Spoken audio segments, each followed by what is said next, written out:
안녕하세요. 모세관 정기운동 시의 발표를 맡은 하율사조 발표자 박주영입니다. 자료조사는 하민영, 오도엽, 진용석 학우님이, PPT 및 대본은 조성영, 이우진 학우님이 맡아주셨습니다. 발표는 정기운동 개요, 기기 구성, 원리, 분석 모드, 시료 주입 방법, 검출법 순서로 진행하겠습니다. 정기운동 개요에 대해 말씀드리겠습니다. 정기운동이란 전기장 내에서 인력 또는 반발력에 의해서 이온이 서로 다르게 이동하는 현상을 말합니다. 저희 조가 맡은 모세관 전기용동은 전기용동법의 일종이며 모세관을 분리 칼럼으로 하여 모세관의 양단에 고전압을 걸어 이온성 및 비이온성 물질을 분리하는 방법을 말합니다. 모세관 전기용동의 사용 용도로는 양이온 음이온 분석, 극성 화합물, 복합 혼합물 중 천연산물의 분석, 키랄 및 이성체 화합물의 분석, 단백질 특성 규명, 펩타이드, DNA, RNA, 올리고 뉴클레오타이드의 분석, 분자 상호작용 등이 있습니다. 사용 용도별 분석 모드로 다음이 있는데 분석 모드에 대해서는 이따가 더 자세히 설명드리겠습니다. 기기 구성 설명에 앞서 모세관 전기운동의 간략한 소개를 담은 영상을 시청하겠습니다.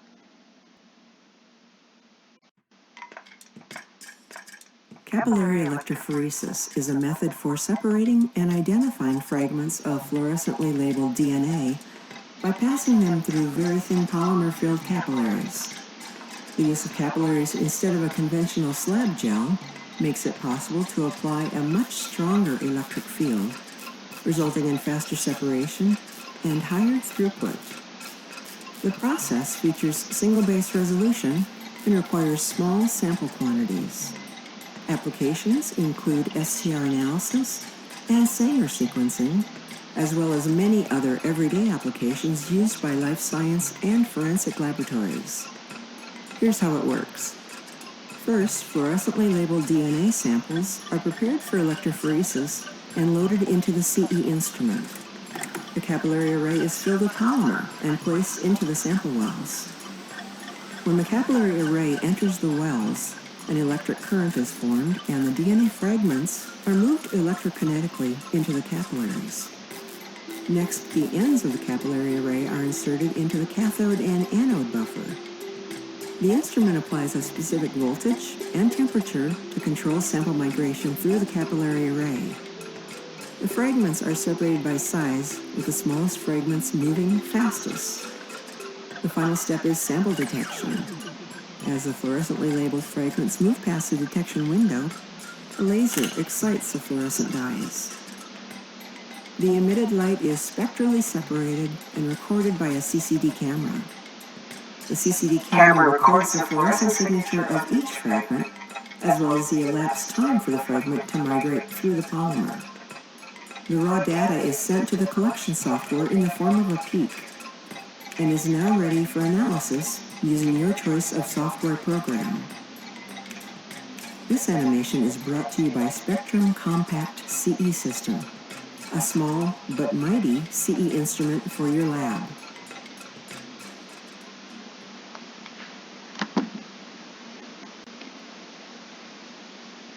시기기는 제조사마다 다양한 모델이 있겠지만 전반적으로 구성이 비슷하기 때문에 한 모델을 예시로 들겠습니다. 기기 구성은 다음과 같습니다. 자동 시료 주입기부터 보겠습니다. 여기서 시료가 주입된 뒤 카세트의 모세관을 통과합니다. 시료가 모세관을 통과하면서 검출기에 도달하게 됩니다. 검출기는 주로 자외선과 가시광선을 흡수하는 UV 비저블 검출기가 활용됩니다. 자외선은 직접 흐름셀을 통과하며 검출기는 이 셀을 통과하는 빛을 측정합니다. 이 빛 에너지를 흡수한 화합물이 모세관에서 용출되면 검출기에 전달되는 빛 에너지의 양이 변하게 되고 이러한 전기적 신호의 최종 변화는 증폭되어 기록계 또는 데이터 시스템으로 전달됩니다. 경우에 따라 자외선 스펙트럼이 확보되며 이는 특정 화합물이나 일련의 화합물의 식별에 도움이 될 수 있습니다.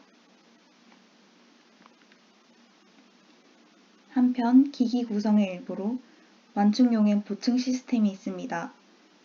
전기용동에는 필수적으로 완충용액이 활용되는데 이 완충용액은 시료용액의 일정한 pH와 전류의 전도를 유지하는 역할을 하며 완충용액의 이용 강도와 조성이 시료의 이동성에 영향을 미칩니다. 시료용액의 전기분해는 실험 완충용액 pH의 변화를 주며 이어서 EOF도 변화시킬 수 있습니다. 이 완충용액이 잘 보충이 되어야 전기용동 분석에서 높은 이동시간 제한성을 얻을 수 있다고 합니다.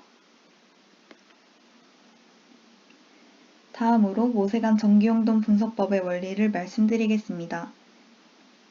모세관에서 물질이 이동하는 원동력으로는 두 가지 종류가 있습니다. 그중 첫 번째는 전기용동 흐름입니다. 전기용동은 DC 전기장에서 전하를 띤 물질의 이동속도 차이를 기반으로 하는 분리 방법입니다. 양전하 물질은 음극으로, 음전하 물질은 양극으로 각각 이동합니다. 전기용동 흐름을 나타내는 식은 다음과 같습니다. 이온의 이동속도는 전기용동 이동도와 전기장 강도의 곱입니다. 전기용동 이동도는 이온의 전하량을 이온 반경 용액의 점도 6파이의 곱으로 나눈 값입니다. 따라서 이온의 이동속도에 영향을 주는 건 이온 전하와 이온 반경입니다. 이온 전하가 크면 이동속도가 크고 이온 반경이 크면 마찰 저항력이 커지기에 이동속도가 작습니다. 두 번째로 C의 원동력은 전기삼투 흐름입니다. pH가 3 이상일 때 실리카 모세관의 내벽에는 음전하 실라노 작용기가 자리잡고 있습니다. 실리관 모세관 내벽과 수용액이 접촉하면 수용액 콜로이드 입자의 양전하, 음전하 이온 중 양전하가 전전기적 인력으로 인해 실라노 작용기 근처의 고정층으로 부착됩니다. 고정층에 실라노 작용기의 음전하가 더 많기 때문에 실라노 작용기로부터 어느 정도 떨어진 이동층에는 양전하가 더 많게 됩니다. 이때 전극을 걸면 이동층의 양전하는 음극으로 이동하는데 양전하의 양이 더 많기 때문에 이동층의 음전하도 양전하에 휩쓸려 음극으로 이동합니다. 따라서 양전하와 음전하가 각각 전기력에 따라 따로 이동했던 전기용동 흐름과는 달리 전기삼투 흐름에서는 양전하와 음전하가 한 방향으로 작용합니다. 하지만 이때 음전하는 전기력의 방향을 거슬러 전기삼투 흐름을 따라가는 것이기 때문에 양전하보다 속도가 늦습니다.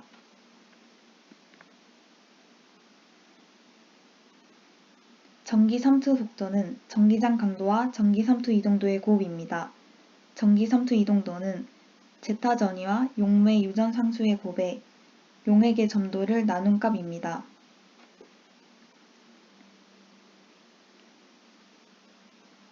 이온의 실제 이동도는 전기용동 이동도와 전기흐름 이동도의 합입니다.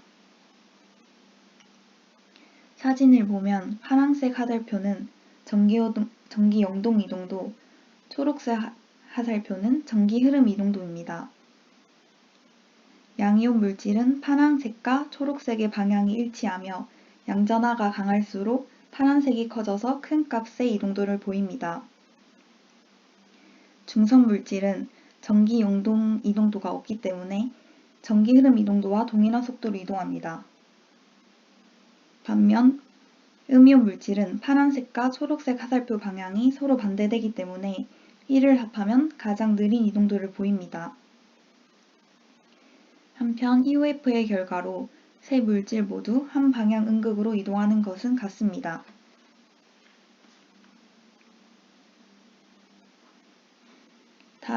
다음으로 모세관 전기용동의 분석 모드에 대해 설명드리겠습니다. 앞서 전기용동 개요에서 사용 용도에 따른 분석 모드를 보여드렸는데 같이 보시면 도움이 될 것 같습니다. 분석 모드에는 크게 모세관 구역 전기 영동, 미셀 동전기 크로마토그래피, 모세관 전기 크로마토그래피, 모세관 계열 전기 영동, 모세관 등속 전기 영동, 모세관 등전이 초점 분석법으로 6가지가 있습니다. 첫 번째 모세관 구역 전기 영동은 가장 간단한 형태의 시위로 이 모드에서 모세관은 전해질로 채워지며 시료가 주입구로 주입되고 전기장이 가해집니다. 두 번째 미세일 동전기 크로마토그래피는 바이오 의약품 및 소분자를 위해 널리 사용되는 시위 모드입니다. 중성 용질뿐 아니라 전하를 띤 용질을 분리해 사용할 수 있는 유일한 전기용동 기법입니다. 세 번째 모세관 전기 크로마토그래피는 EOF에 의해 크로마토그래피 컬럼을 통해 액체를 펌프하기 위해 전기장을 사용하는 소형 액체 크로마토그래피로서 매우 높은 단수를 제공합니다. 네 번째 모세관 계열 전기 용동은 고분자의 크기 귀반 분리에 이상적입니다. 전하를 띤 용질이 폴리머 망상 조직을 통해 이동하면서 방해를 받아 작은 용질보다 큰 용질이 차단됩니다. DNA 및 SDS 포화 단백질은 비가변적 질량대 전압비로 인해 겔 없이 분리할 수 없습니다. 다섯 번째 모드인 모세관 등속 전기 용동은 두 완충 시스템의 조합을 사용하여 용질이 개별적이지만 연결된 밴드로서 그리고 동일한 속도로 모두 이동하는 상태를 생성하는 이동하는 경계 전기 용동 기법입니다. 구역은 이른바 선행 및 종단 전해질 사이에 끼인 상태로 유지됩니다. 이 모드로 양이온이나 음이온을 분석할 수 있습니다. 마지막으로 모세관 등전이 초점 분석법은 고불리능 전기용동 기법으로서 등전점을 기초로 펩타이드와 단백질을 분리하기 위해 사용됩니다. 다음으로 시료 주입 방법을 말씀드리겠습니다. 첫 번째로 전기운동 주입법이 있습니다. 우선 모세관의 한쪽 끝과 그의 전극을 시료가 들어있는 작은 컵 안에 넣습니다. 주입을 위해 일정 시간 동안 전기용동 가정의 20에서 30%에 해당하는 전압을 걸어줍니다. 그러면 이온의 이동과 전기 선수 흐름에 의해 시료가 모세관으로 들어갑니다. 모세관 끝과 전극을 원래의 완충 용액에 다시 옮겨놓고 완충 용액이 주입되며 분리가 시작됩니다. 이 방법의 단점은 느린 이온들에 비해 빠른 이온들이 더 많은 양이 주입되어 전압을 통한 시료 주입이 이동 속도 차이에 의한 오차를 발생시킨다는 것입니다. 두 번째로 압력 주입법이 있습니다. 고압인 입구와 저압인 출구 간 압력 차이에 의해 시료 용액이 모세관으로 주입됩니다. 모세관 한쪽 끝을 작은 시료컵에 순간적으로 놓습니다. 이렇게 시료 주입이 완료됩니다. 압력 차이는 검출기 끝에 진공으로 걸어주기, 시료를 가압하기, 시료 끝부분을 올려주기의 여러 방법으로 형성할 수 있습니다. 압력 주입법은 이온의 이동도로 인한 오차는 없지만 겔로 채워진 모세관에서는 사용할 수 없다는 단점이 있습니다. 위의 두 종류의 방법으로 시료 주입과 분리를 끝낸 다음엔 검출을 해야 합니다. C의 검출기는 설계면에서나 기능면에서나 HPLC의 것과 비슷합니다. 컬럼 내 분석물들이 일정한 방향으로 움직인다는 공통점이 있기 때문입니다. 모세관 출구 쪽에 검출기를 장치하여 분리 성분들을 판별하는데 모세관의 외부 벽에 있는 폴리이미드 보호 피막을 작은 부분으로 태우거나 용해시키거나 또는 긁어서 제거하여 검출기 장치 부위로 사용합니다. 검출법 및 측정법의 종류로는 자해가시광 흑강도 측정법, 현강 검출법, 전기화학 검출법, 질량 분석 검출법이 있습니다. 참고 문헌으로는 다음이 있습니다. 이상으로 발표를 마치겠습니다. 감사합니다.